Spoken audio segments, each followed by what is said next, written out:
What if I told you that a human being once walked into a realm so terrifying, so overwhelming, that even words refused to carry the weight of what he saw? This wasn't a dream. It wasn't a parable. It was a man named Enoch, lifted beyond the earth, who stood trembling before a being no mortal was ever meant to see. The heavens shook. The air itself split open with fire. And there stood Enoch, caught between life and eternity. Before him rose a creature of flame, its body alive with countless eyes staring in every direction at once. Its wings didn't flap like a bird's. They thundered, like storms crashing against mountains. And when it spoke, its voice wasn't words.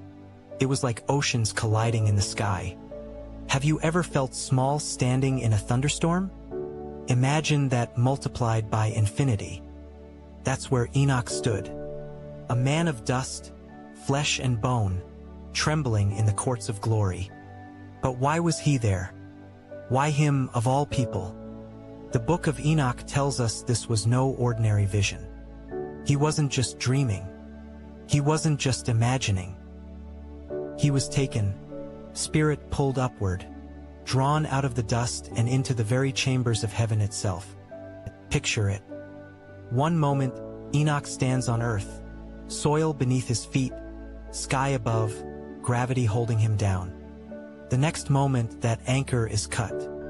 His spirit rushes upward, faster than thought, higher than the stars, until the world below is gone, fading like a memory. Your chest would tighten. Your skin would tremble.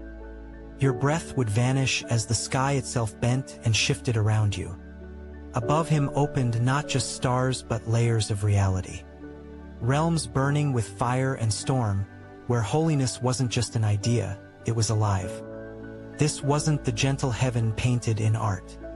This was a kingdom of thunder. Voices roaring like rivers of sound. Lightning flashing as if creation itself was cracking open.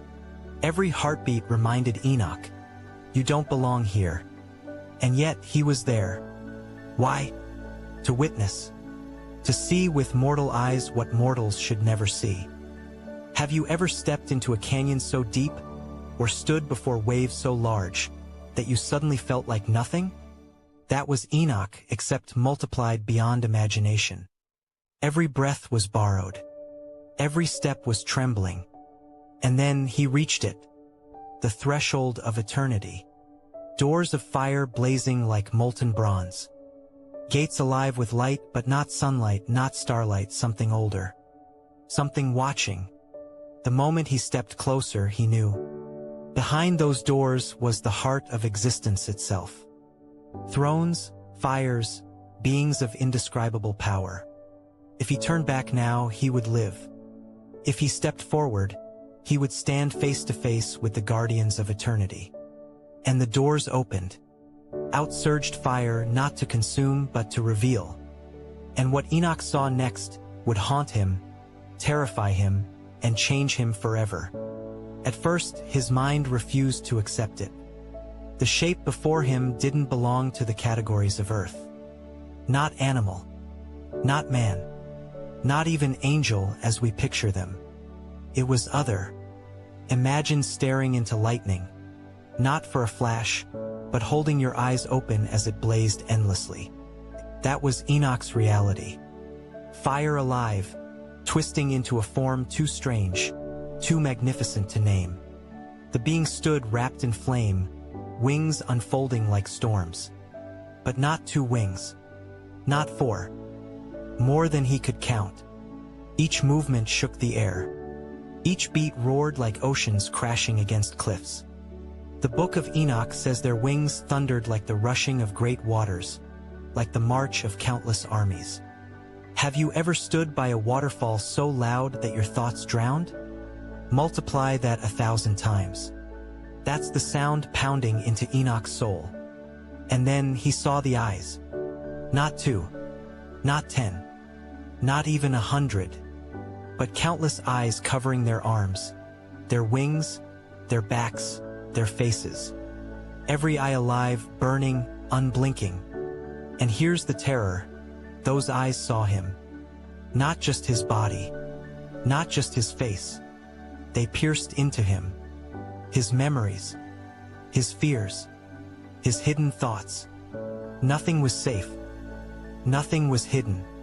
Scripture says, their whole body was full of eyes, before and behind. Ezekiel 1 verse 18. That's what Enoch was facing. Creatures that miss nothing. Can you imagine standing there? How do you hide from beings who see your soul? But the faces, oh, the faces. 4 in 1.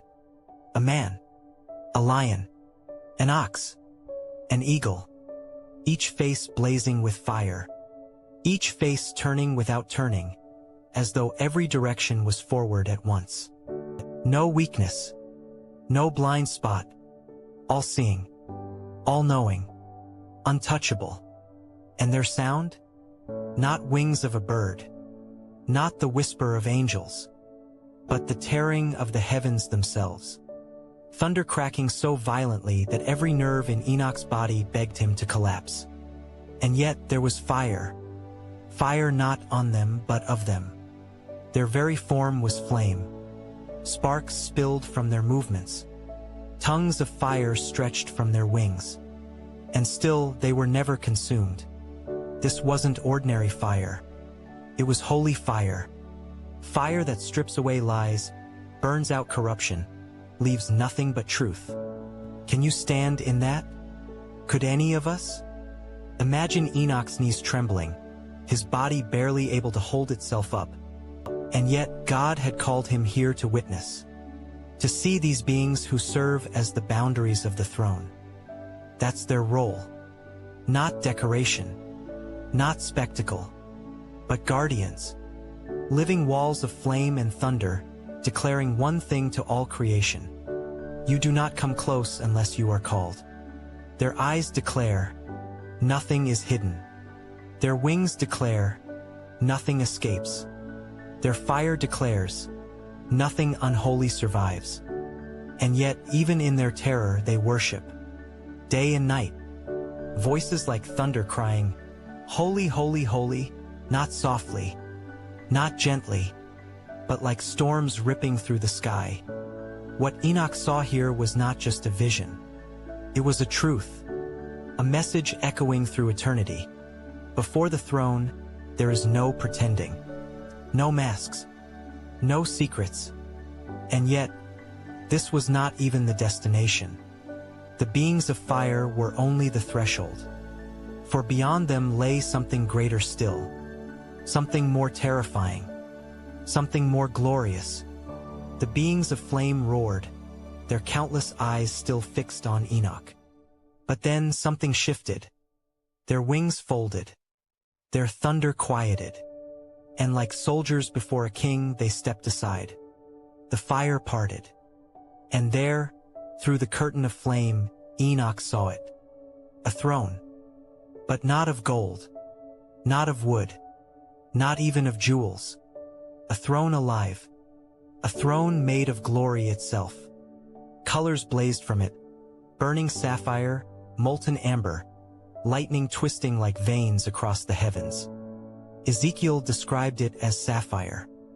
The Book of Enoch called it the great glory, but words collapsed before it. It was not stone. It was not metal. It was majesty incarnate. And upon it, he sat. Not in full, for no flesh could survive the fullness, but in glimpses, flashes of radiance, glimpses that burned Enoch's soul. His form blazed brighter than 10,000 suns.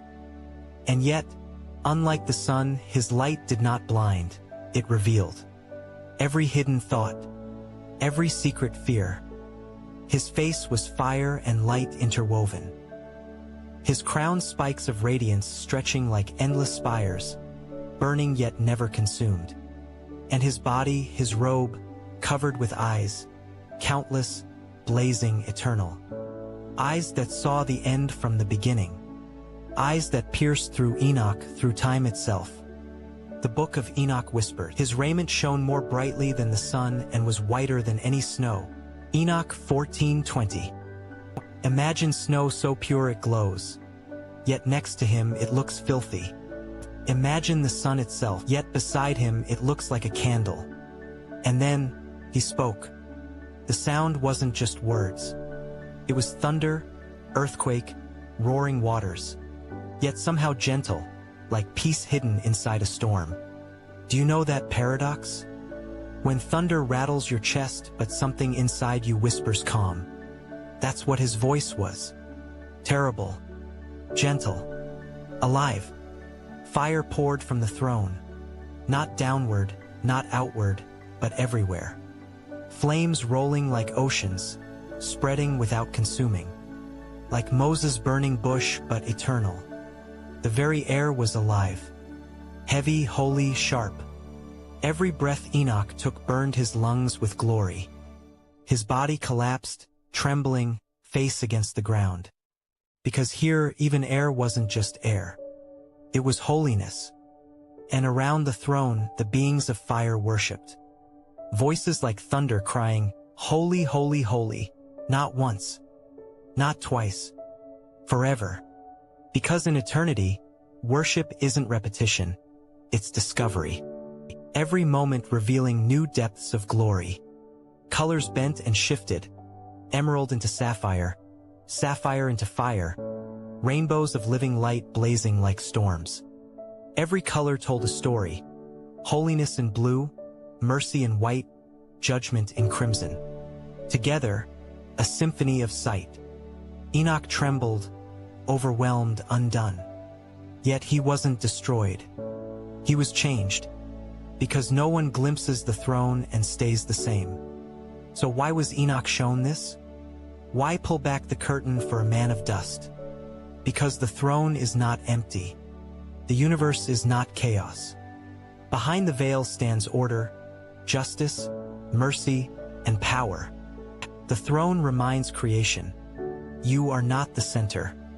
You are invited but never entitled. Every king on earth builds a throne to declare authority. But this throne isn't built. It is majesty itself. And everything bends toward it. Stars, angels, winds, dust. Every breath of existence leans toward the throne like rivers to the sea.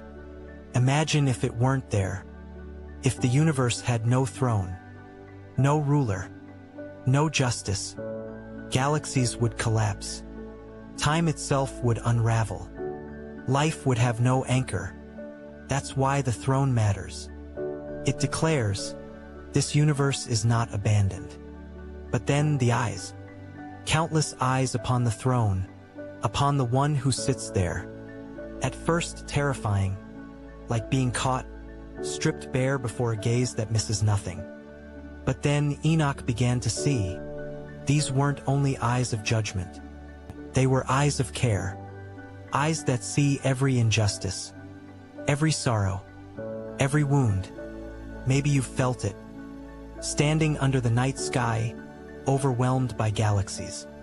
Sitting in silence, your conscience whispering that someone sees, someone knows. That's the echo of the throne, the whisper of eternity. And here's the paradox. The throne burns, but it also beckons. It terrifies, but it also embraces. The fire purifies, yes, but it also protects. The eyes expose, yes, but they also comfort. Enoch walked away from this vision forever changed. How could he not? After glimpsing the blazing center of existence, every earthly concern looks small. Money, food, fears, they are dust. Because if this is what surrounds the throne, what must the one on the throne truly be like? And here's where it comes back to us. Because this isn't just Enoch's story. It's our reminder. You are seen. You are known. You are accountable. And you are invited. One day we will all stand before that throne. The fire will strip away lies. The eyes will pierce to the core. And the voice will speak. Not just thunder, but truth. So the question remains. When you stand there, trembling as Enoch did, what will be revealed? Enoch saw what no human was ever meant to see. A terrifying being of fire, countless eyes, thunderous wings. But in truth, they were only the guardians. Only the threshold. Because beyond them waited the throne. And the throne is not empty. If this vision stirs something in you, if it makes you wonder about the mysteries beyond our sight, the visions, the secrets, the terrifying wonders hidden in Scripture, then stay with us. Because this is only the beginning. Next, we'll uncover another forbidden vision. Another ancient secret. One that could change the way you see heaven forever. Make sure you like, subscribe, and click the bell icon, so you don't miss the next step into the mysteries of the Bible. Because what Enoch saw was terrifying. But what comes next is even greater.